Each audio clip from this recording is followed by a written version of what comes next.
Salut à tous, on se retrouve aujourd'hui pour parler du FC Barcelone ce mardi 25 octobre et on commence tout d'abord avec le match avant-hier. Le Barça recevait l'équipe de Bilbao et belle victoire et victoire facile. Des Blaugrana 4-0, donc Dembélé, Roberto, Lewandowski et Ferran Torres ont été buteurs.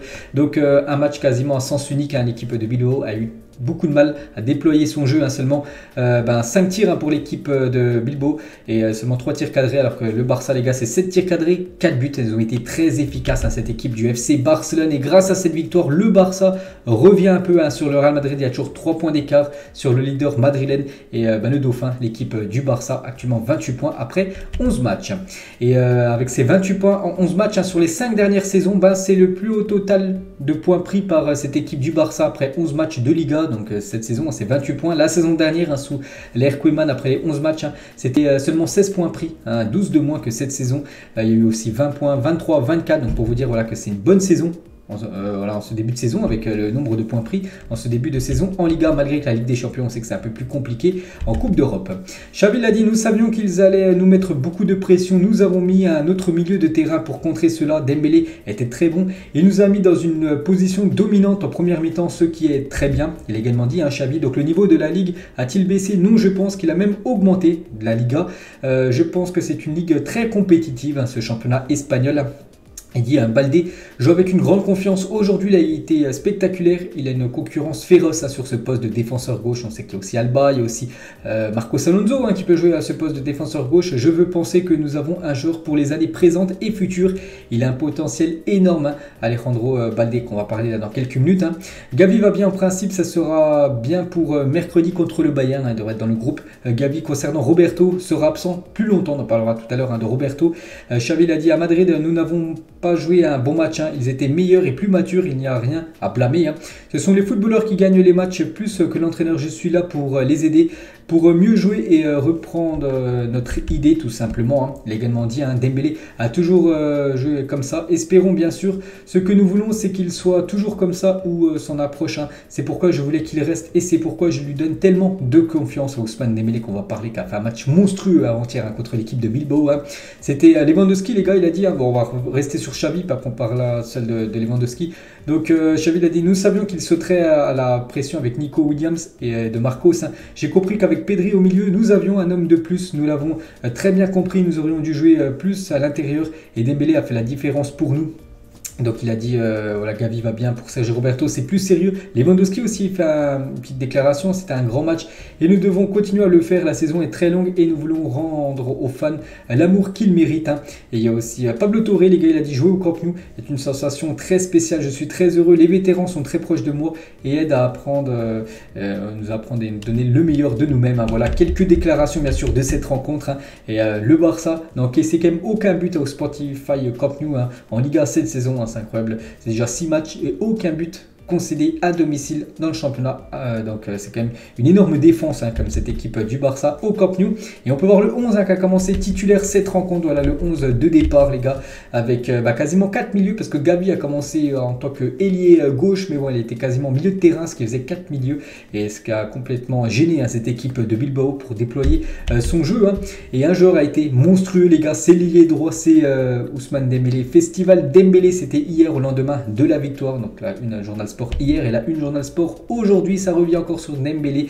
Dembélé fait 2 jours d'affilée la une de ce Journal Sport par rapport bien sûr à sa prestation énorme contre Bilbao. Donc Ousmane of the match.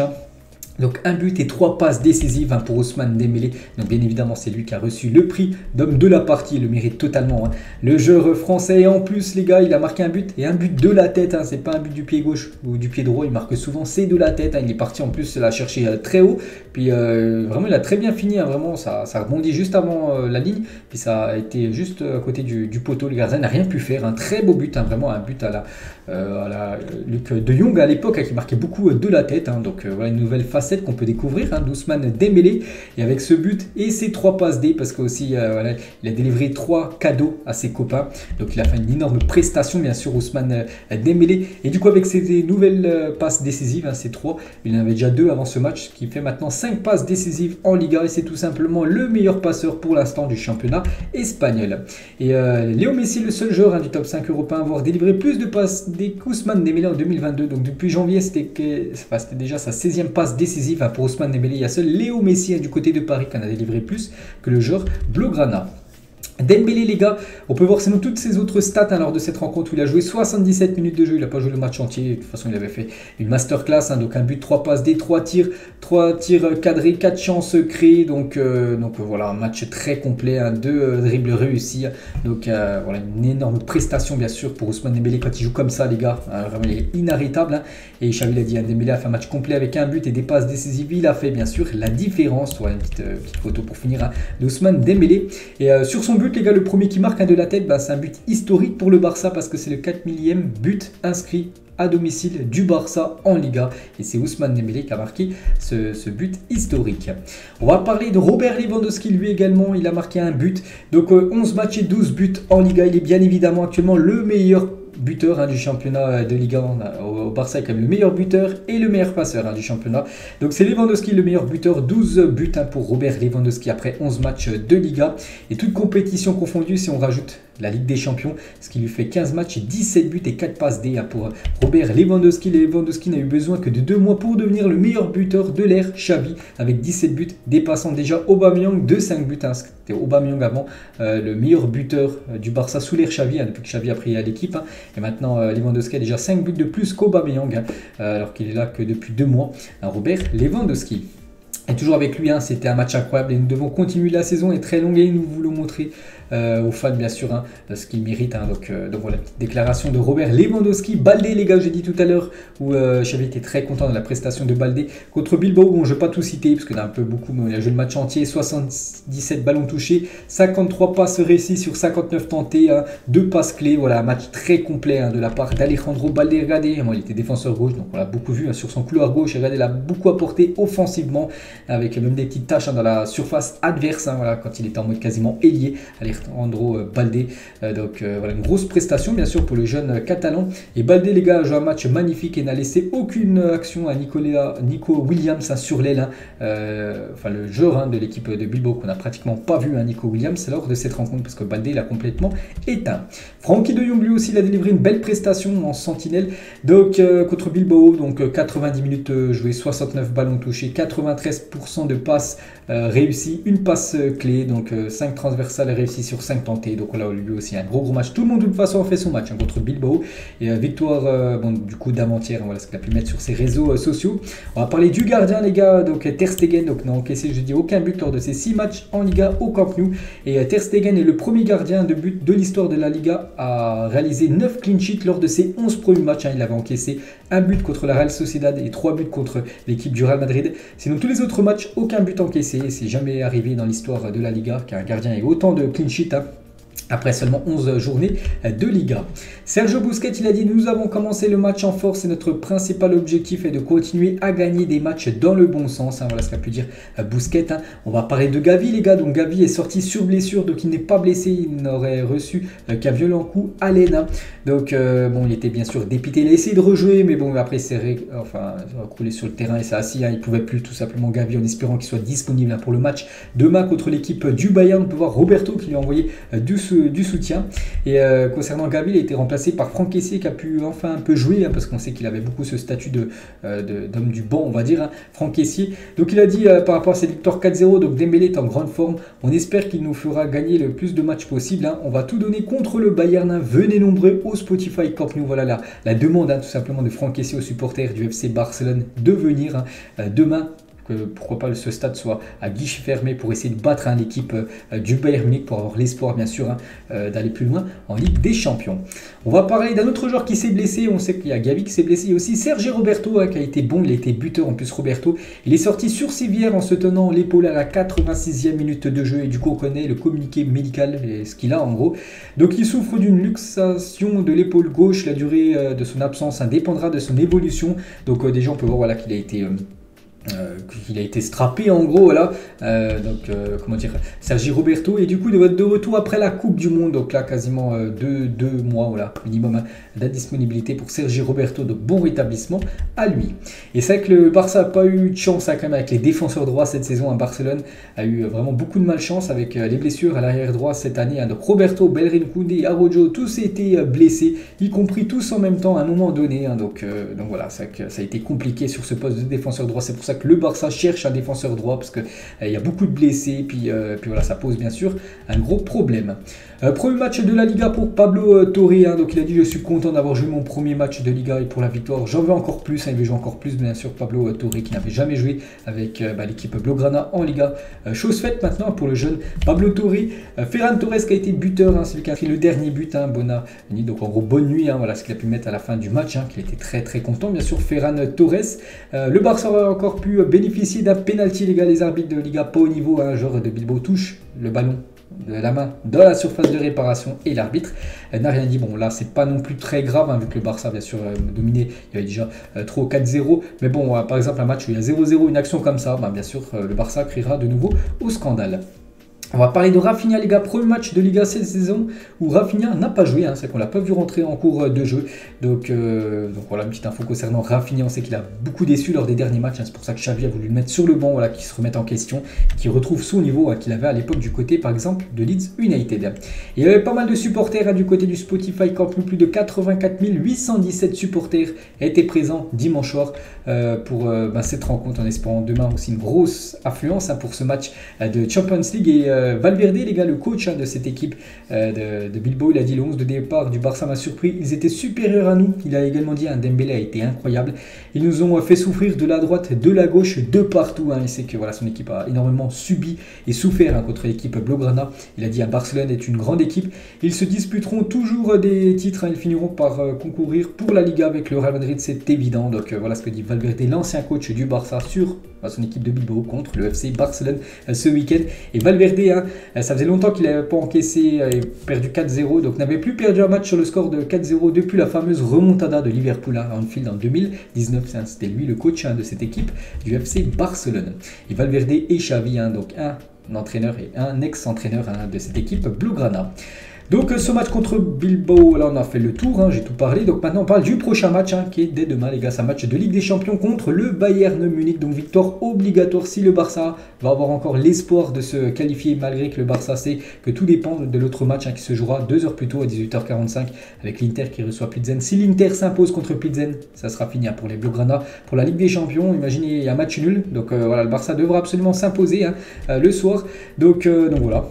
Après, même si l'Inter, on va dire, s'impose contre Pilsen, voilà, ça reste un match de prestige. Il faudra que les Blaugrana, de toute façon, s'imposent, hein, voilà, fassent une belle figure hein, contre le Bayern, même s'ils joueront peut-être avec, ils seront déjà en tête, hein, que c'est déjà mort, on va dire, pour la suite de la Champions League. Hein, tout dépend, je le dis, de l'autre match. Et il y avait entraînement hier, il y a entraînement aussi aujourd'hui. Hein, donc quelques photos, tiens, Alejandro Balde, on peut voir aussi Rafinha, on peut voir qu'il y avait beaucoup de sourires, hein, malgré qu'il n'a pas joué. Il y a quand même le sourire par rapport à cette victoire, hein, 4-0 contre Bilbao. Ferran Torres, on peut voir aussi Ansu Fati, on peut voir Sergi Roberto hein, qui est venu rendre visite à ses collègues, hein. On sait qu'il est blessé. Sergi Roberto, Frenkie de Jong, on peut voir aussi Xavi. Et regardez normalement la compo qui pourrait être mise en place demain pour ce match hein, contre l'équipe du Bayern. Donc Ter Stegen, donc Alejandro Balde devrait, j'espère qu'il va commencer titulaire côté gauche. Hein, Eric Garcia, Koundé, Bellerin du coup, défenseur droit à la place de Roberto. Frenkie de Jong, Gavi, Pedri, donc Busquets devrait commencer sur le banc. Ferran Torres pourrait peut-être commencer ailier gauche, hein, Lewandowski et Ousmane Dembélé. Donc voilà peut-être hein, la compo probable hein, bien sûr de cette équipe Blaugrana demain contre l'équipe du Bayern Munich. Et l'entraîneur, pas l'entraîneur, je dis n'importe quoi, l'arbitre plutôt, sera l'arbitre anglais Anthony Taylor, hein, voilà, qui arbitre souvent les gros matchs européens. Donc il arbitrera ce match hein, demain contre l'équipe du Bayern Munich. Leon Goretzka, il a dit Lewandowski a été très gâté au Bayern, progressant toujours au moins en 8e de finale de Ligue des Champions. Maintenant, nous ne pouvons plus prendre cela en considération. Hein, voilà ce qu'il dit à Goretzka par rapport peut-être à cette élimination du Barça de Lewandowski. Hein. Et les Bavarois ne comptent pas faire de cadeaux à Lewandowski au Camp Nou. Hein. Donc les Allemands ne comptent pas lui faire de cadeaux au Spotify Camp Nou. Hein. Selon les informations de sport, le vestiaire munichois veut définitivement faire comprendre à l'international polonais qu'il a fait le mauvais choix en quittant la Bavière pour rejoindre l'Espagne L'objectif est donc logiquement de réaliser une grande performance pour assurer dans le même temps la première place du groupe, la qualification pour la suite de la compétition étant déjà acquise. Donc voilà, en gros, cette équipe du Bayern veut faire mal au Barça pour aussi faire mal à Lewandowski, parce que bien sûr si le Bayern demain s'impose au Camp Nou, même si par exemple Pilsen s'impose à l'Inter et voilà le Bayern gagne du côté du Camp Nou, ça sera aussi fini bien sûr pour l'équipe du FC Barcelone. Donc c'est pour ça que le Bayern demain va vouloir faire un gros match en espérant que les Blaugrana puissent répondre et puissent gagner à ce match, parce qu'oubliez pas qu'au match aller, ils avaient fait une belle prestation malgré cette défaite 2-0. On va parler de Luis Suarez. C'était il y a 8 ans jour pour jour, en 2014. Suarez faisait ses débuts au Barça, 283 matchs, 198 buts. Il a remporté 4 fois la Liga, 3 fois la Coupe du Roi, 2 fois la Super Coupe d'Espagne, une Ligue des Champions, la dernière remportée en 2015, une Super Coupe d'Europe et une Coupe du Monde des clubs. Donc voilà, quand même, ce gros palmarès de Luis Suarez, bien sûr. Un immense attaquant à l'époque qui composait la MSN, Messi, Suarez, Neymar. Le Barça, les gars, concernant ce mercato d'hiver, donc le Barça est déterminé à signer un pivot en janvier. On peut voir quelques noms, Ruben Neves, Zubimendi, Edson Alvarez, Enzo Fernandez, Ibrahim Sangaré. Voilà, sont des joueurs qui pourraient peut-être arriver du côté du Barça, peut-être un, peut-être deux, bon peut-être pas les 5 bien sûr, voilà, parce que le Barça cherche un pivot, une sentinelle, en gros dès janvier, donc voilà, peut-être un de ces joueurs pourrait être un futur Blaugrana dans quelques semaines. On va parler d'Ansu Fati. Donc l'entourage d'Ansu Fati est un peu contrarié par Xavi et le club en raison du manque de temps de jeu du jeune joueur, bon malgré qu'il a joué il y a quelques jours, mais bon, son entourage veulent que, Ansu Fati joue plus. C'est vrai que c'est compliqué parce qu'il y a une énorme concurrence bien sûr à son poste, au poste dédié du côté de Barcelone. Et Ansu Fati, les gars, donc il sort de ce centre de formation, donc la Masia, du côté du Barça. Et voici le top 10 des clubs ayant formé le plus de joueurs devenus par la suite professionnels. On peut voir que le Barça en deuxième position, 38 joueurs sont sortis du centre de formation pour devenir joueurs professionnels. Il y a seulement le Real Madrid qui fait mieux que le Barça, donc là c'est tout club confondu. Donc bien sûr la Masia, le centre de formation Blaugrana, l'un des meilleurs au monde. Lineker, les gars, il parle d'une ancienne légende anglaise, il parle de Pedri. Mon joueur préféré du Barça, Pedri, je l'aime, il est exceptionnel, Messi est unique et il n'y a personne comme lui, mais Pedri a tout et est différent des autres. Le beau message de Lineker sur le crack Pedri. Et Lineker, il parle de Léo Messi, c'est un rêve pour Messi de revenir. Tout le monde pense qu'il va jouer aux États-Unis. Je ne sais pas s'ils peuvent le payer. Peut-être qu'il jouera sans rien gagner. Ça serait très spécial s'il revenait au Barça. La façon dont Messi est parti était très triste. On sait qu'il a pris son départ du jour au lendemain parce que lui voulait rester au Barça. Et du coup, il avait fait cette conférence de presse où il avait pleuré, bien sûr, Léo Messi. Et il pourrait peut-être revenir au club, on le sait, en juin prochain. Et Agüero, les gars, un grand copain de Léo Messi, il a dit, on était à la Copa América et Messi avait le maillot du Barça dans la chambre. Il me disait, je vais renouveler, tu vas devoir me faire une photo avec le maillot du Barça. Puis il me disait, finalement ce n'est pas encore signé. Puis du coup ça s'est jamais signé parce qu'on sait qu'il avait quitté le club quelques jours après. Et Léo Messi, les gars, donc il a banalisé l'impossible lors de ce match de Ligue des Champions, le Barça contre Leverkusen. Bon, le Barça a écrasé l'équipe allemande à 7-1 et Léo Messi avait inscrit 5 buts dans la rencontre, bien sûr, le meilleur joueur de l'histoire du football. Et on finit, les gars, cet épisode. Aujourd'hui, on va parler d'un ancien coach du Barça, c'est Quique Setién, ancien entraîneur de Barcelone, est sur le point de devenir le nouveau coach de Villarreal. Donc voilà, il devrait faire son retour du côté du sous-marin jaune, Quique Setién, bien sûr, ancien coach Blaugrana. Donc voilà, les gars, la fin de cet épisode. J'espère que ça vous a plu. Donc on se retrouve demain, on parlera du Real Madrid. Je ferai le débrief demain soir, les gars, du Barça contre l'équipe du Bayern Munich. Bonne journée à vous et à demain.